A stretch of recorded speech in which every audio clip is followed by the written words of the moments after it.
नमस्कार, मैं आपका डॉक्टर परवेज आलम। कहते हैं भारत का लोकतंत्र पूरे विश्व में डंका बजाता है। जी हाँ, लेकिन गोधरा एक ऐसा कांड है जहां से भारत के लोकतंत्र का पतन शुरू होता है। आइए जानते हैं पूरी विस्तार से। स्वतंत्र भारत के इतिहास की सबसे घातक घटना की अगर बात करें तो 20वीं वर्षगांठ है ये। यदि 27 फरवरी 2002 की सुबह गोधरा स्टेशन के बाहर साबरमती एक्सप्रेस की गाड़ी S6 को नहीं जलाया गया होता, जिसमें कि अगर बात करें तो 59 लोगों की मौतें अगर नहीं हुई होती तो गुजरात दंगे नहीं होते और नरेंद्र मोदी आज भारत के प्रधानमंत्री भी नहीं होते।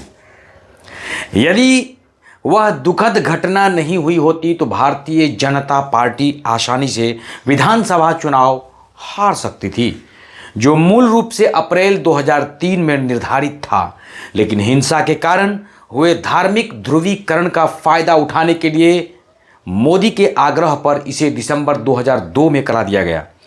भाजपा 2001 में ग्राम पंचायत चुनाव और उसी वर्ष 3 विधानसभा उपचुनाव हार गई थी और बुरी तरह टूट गई थी। यही वह कारण था जिसके कारण अक्टूबर 2001 में मुख्यमंत्री केशुभाई पटेल, जिनका स्वास्थ्य कथित तौर पर खराब रहने लगा था, उनको हटाकर मोदी को नियुक्त किया गया था। मोदी को गुजरात में भाजपा के समर्थन आधार को मजबूत करने की कठिन चुनौती का सामना करना पड़ा। राजनीतिक रूप से साबरमती एक्सप्रेस में लगी आग पार्टी की प्रार्थनाओं के जवाब के रूप में सामने आई। ट्रेन की अगर बात करें तो ट्रेन में बड़ी संख्या में कार सेवक सवार थे जो अयोध्या में जबरन ट्रेन में चढ़ गए थे। इसीलिए जब यह गोधरा पहुंचा तो इसमें तकरीबन 1100 की क्षमता के मुकाबले 2000 या अधिक यात्री उस पर सवार थे। जब कोच S6 में आग लगी तो कुछ कार सेवकों से खचाखच उस वक्त भरा हुआ था। कार सेवकों की उपस्थिति तथ्य यह है कि इनमें से कुछ ने अयोध्या जाते समय और वापस जाते समय गोधरा में मंच पर मुस्लिम विक्रेताओं के साथ दुर्व्यवहार किया था और इससे कुछ मिनट पहले मंच पर एक भद्दा विवाद छिड़ गया था। उस मनहूस सुबह ट्रेन गोधरा से रवाना होती है, जिससे गुजरात में हर कोई इस निष्कर्ष पर पहुंच गया था कि गुस्साए मुसलमानों ने बदला लेने के लिए ट्रेन का पीछा किया और गाड़ी में आग लगा दी। फिर 27 फरवरी की दोपहर तक स्थानीय गुजराती अखबारों ने सार्वभौमिक रूप से इस कृत्य के लिए पास की जुग्गी बस्ती के घांची मुसलमानों को जिम्मेदार ठहराता है, जो बदला लेने के लिए मिट्टी के तेल में डूबे हुए पत्थरों और चीथड़ों के साथ इंतजार कर रहे थे। उन समाचार रिपोर्टरों के अनुसार जैसे ही ट्रेन रुकती है, उन्होंने खिड़कियां तोड़ दी और जलते हुए केरोसिन के लथपथ कपड़े बोगी में फेंक देते हैं और आग लगा देता है। रिपोर्टरों ने मामले में पहले पुलिस चार्जशीट का आधार बनाया, जिसमें सभी विश्व हिंदू परिषद के मनगढ़ंत प्रत्यक्षदर्शी शामिल थे, जिन्होंने बाहर से कोच में केरोसिन फेंके जाने के बारे में समान बयान प्रस्तुत किया था। इसके बाद जो नरसंहार हुआ वह अब तक का इतिहास बन गया। इतिहास की एक और दुर्भाग्यपूर्ण विडंबना यह थी कि ट्रेन में आग लगने के बारे में पुलिस का यह प्रारंभिक दावा पूरी तरह से निराधार था। अंततः एक अधिक प्रशंसीय लेकिन समान रूप से अविश्वसनीय सिद्धांत के पक्ष में इसे छोड़ना पड़ा था। पहले दिन ही यह घोषित करने के बाद कि आग एक गहरी योजनाबद्ध तरीके से, यानी कि एक साजिश थी। इस दावे को कायम रखने के लिए सभी तथ्यों को तैयार किया जाना था। 2005 में तत्कालीन यूपीए सरकार में रेल मंत्री लालू प्रसाद यादव ने इसके कारणों की जांच के लिए सेवानिवृत्त कलकत्ता उच्च न्यायालय के न्यायाधीश यूसी बनर्जी को नियुक्त किया।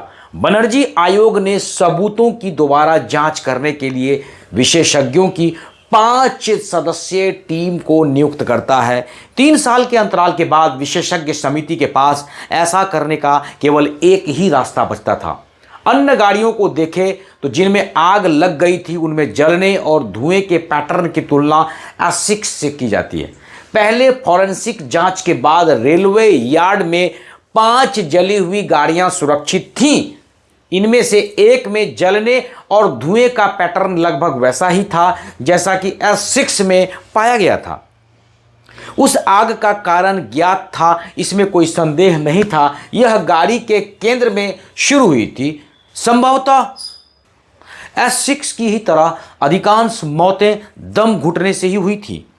इस स्पष्टीकरण को विश्वसनीयता प्राप्त हुई क्योंकि रेलवे तब द्वितीय श्रेणी के डिब्बों में ज्वाला मंदक सामग्री का उपयोग नहीं कर रहा था। इसीलिए जलती हुई माचिस से भी आग लग सकती थी और बड़ी मात्रा में जहरीला धुआं पैदा हो सकता है। बीजेपी ने बनर्जी आयोग की रिपोर्ट को जोर शोर से खारिज कर दिया। पार्टी के तत्कालीन प्रवक्ता अरुण जेटली ने प्रक्रियात्मक आपत्तियां उठाते हुए कहा था कि केंद्र सरकार से संबंधित रहते हुए भी रेल मंत्रालय को इस तरह की जांच करने का कोई अधिकार नहीं है। अगर यह एक दुर्घटना थी तो यात्रियों को बाहर कूदने से किसने रोका? उन्होंने अलंकारिक रूप से पूछा था। जिस रणनीति से हम सब अब तक परिचित हो चुके हैं उसका अनुसरण करते हुए राज्य सरकार ने सन 2002 में गोधरा मंच पर हुए उपद्रव में घायल हुए हिंदुओं में से एक को गुजरात उच्च न्यायालय में न्यायमूर्ति बनर्जी की रिपोर्ट को चुनौती देने के लिए बुलाया। तब पीठासीन न्यायाधीश ने बनर्जी समिति के गठन को असंवैधानिक, अवैध और शून्य घोषित कर दिया और इसे गलत इरादों के साथ सत्ता का रंगहीन प्रयोग कहा। उन्होंने समिति गठित करने का साहस करने के लिए रेल मंत्रालय की आलोचना की, जबकि राज्य सरकार ने दंगों के तुरंत बाद 8 मार्च को पहले ही शाह आयोग नियुक्त कर दिया था, जिसमें बाद में सेवानिवृत्त सुप्रीम कोर्ट के न्यायाधीश GT नानावटी भी शामिल हो गए। उन्होंने यह सुनिश्चित करने के लिए उसकी अपनी संपत्ति में आग कैसे लगी, यह सुनिश्चित करने के लिए कि ऐसा दोबारा ना हो, फिर एक उच्च स्तरीय समिति गठित करने के रेलवे के अधिकार को भी खारिज कर देता है। लेकिन आग कैसे लगी, इसके आधिकारिक विवरण पर सवाल उठाने के लिए किसी को केवल बनर्जी आयोग की रिपोर्ट पर निर्भर रहने की जरूरत नहीं है। 3 मई 2002 को एक साइट के दौरे के बाद अहमदाबाद में गुजरात सरकार की अपनी फॉरेंसिक विज्ञान प्रयोगशाला के विशेषज्ञों की टीम के द्वारा तैयार की गई रिपोर्ट ने औपचारिक रूप से पुलिस के पहले के स्पष्टीकरण को खारिज कर दिया और यह निष्कर्ष निकाला कि आग 60 लीटर ज्वलनशील पदार्थ के अनुरूप थी। कोच के फर्श पर एक असामान्य रूप से चौड़े मुंह वाले बाल्टी, जैसे कि अगर बात करें कंटेनर का उपयोग करके तरल डाला गया था और आग लगा दी गई थी, यह अनुसंधान में पाया। फॉरेंसिक विज्ञान प्रयोगशाला यानी कि FSL ने पुलिस की चार्जशीट में किए गए दावों को इतने व्यापक रूप से खारिज क्यों किया? आखिर इसका उत्तर यह हो सकता है कि मोदी को खुफिया विभाग के माध्यम से पता चला था कि पूर्व न्यायाधीश VR कृष्णा अय्यर की अध्यक्षता वाला कंसर्न्ड सिटीजन्स ट्रिब्यूनल CCT मई की शुरुआत में गोधरा जाने की योजना बना रहा था। इसीलिए घांची मुस्लिम बदला लेने की साजिश की व्याख्या सामने आने वाली थी। फिर 7/5/2002 को हमने कोच और उस जगह का जब निरीक्षण किया जहां उसे जलाया गया था। जिस स्थान पर ट्रेन रुकी वह एक ऊंचा बांध है। जमीनी स्तर से बांध की ऊंचाई तकरीबन 12 से 15 फीट हो सकती है और यह एक ढलान है। शीर्ष पर ट्रैक के दोनों ओर 2000 व्यक्तियों के इकट्ठा होने के लिए मुश्किल से पर्याप्त जगह है, छोटी सी जगह है। यह मानते हुए कि उस स्थान पर इतने सारे लोग कैसे जमा हुए थे। भीड़ कोच S6 की तुलना में बहुत बड़े क्षेत्र में फैली हुई थी। यह केवल यह इंगित करने के लिए है कि यदि सरकारी संस्करण सत्य है, सरकारी जांच अगर सत्य है, तो अन्य कोच भी कोच S6 की तरह ही आसान लक्ष्य होते। मतलब अन्य कोच जो बगल में जो दूसरा कोच था वो क्यों नहीं जला। फिर यदि कोई बांध की ऊंचाई और ट्रेन की ऊंचाई को ध्यान में रखता है और यदि ट्रेन पर आग के गोले फेंके जाने थे तो कोच के बाहरी हिस्से में जलने के निशान दिखने चाहिए थे। लेकिन खिड़कियों के नीचे एक ऐसा कोई भी निशान नहीं मिला।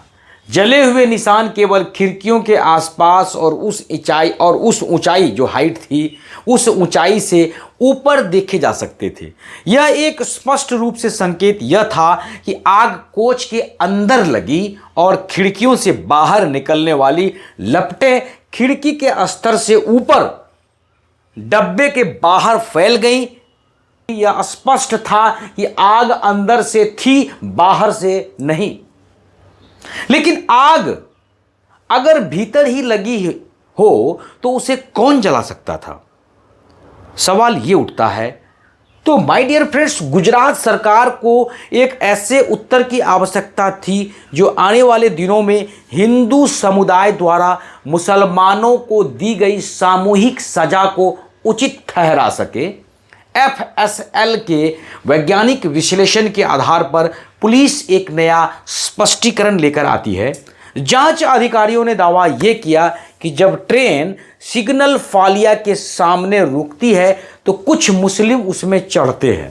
उन्होंने S6 और S7 को जोड़ने वाली वेस्टिब्यूल को काट दिया, जबरन S6 में प्रवेश किया और गलियारे में 60 लीटर पेट्रोल डाला और उसमें माचिस जला दी।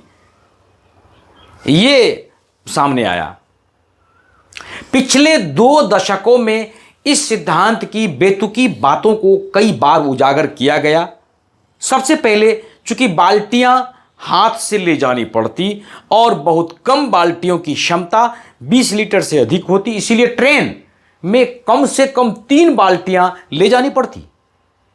क्या लड़ाई के लिए उत्साहित कार सेवकों से खचाखच भरी एक ट्रेन में 3 व्यक्तियों को लिक्विड भरा हुआ बाल्टियां जिसकी गंध आसानी से पहचानी जा सकती है लेकर ट्रेन में उस वक्त चढ़ने की अनुमति दी गई?